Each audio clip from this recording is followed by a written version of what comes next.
সাবেক প্রধানমন্ত্রী শেখ হাসিনা ও সাবেক স্বরাষ্ট্রমন্ত্রী আসাদুজ্জামান খান কামালকে হাজির হতে দুটি পত্রিকায় বিজ্ঞাপন প্রকাশের নির্দেশ দিয়েছে আন্তর্জাতিক অপরাধ ট্রাইব্যুনাল। আগামী 24 জুন এই মামলার পরবর্তী শুনানির দিন ধার্য করা হয়েছে।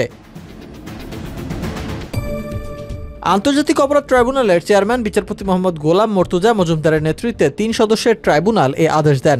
এ সময় মামলার আরেক আসামি সাবেক পুলিশ প্রধান চৌধুরী আব্দুল্লাহ আল মামুন ট্রাইব্যুনালে হাজির ছিলেন। আদালতে প্রসিকিউশনের পক্ষে শুনানি করেন চিফ প্রসিকিউটর তাজুল ইসলাম।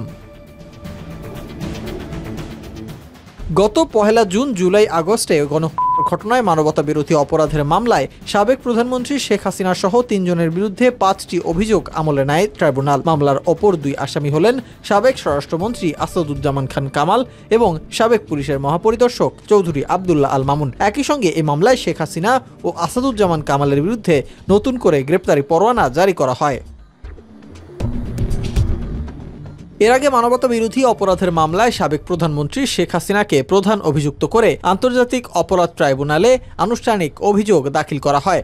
গত 12 মে, জুলাই, আগস্টের গণহত্যার ঘটনায় শেখ হাসিনার বিরুদ্ধে তদন্ত প্রতিবেদন দাখিল করেন তদন্ত সংস্থার কর্মকর্তারা। প্রতিবেদনে জুলাই গণহত্যার নির্দেশদাতা হিসেবে শেখ হাসিনার নাম উঠে এসেছে। বৈষম্য বিরোধী ছাত্র আন্দোলনে নিরস্ত্র ছাত্র জনতার ওপর হত্যা নির্দেশদাতা এবং পরিকল্পনাকারী হিসেবে সাবেক প্রধানমন্ত্রী শেখ হাসিনা সহ অভিযুক্তদের বিরুদ্ধে আন্তর্জাতিক অপরাধ ট্রাইব্যুনালে বিচার চলছে। ছাত্র জনতার আন্দোলন ঠেকাতে আওয়ামী লীগ সরকার নির্বিচারে হত্যা চালায়। প্রায় 1,500 মানুষ প্রাণ এই আন্দোলনে।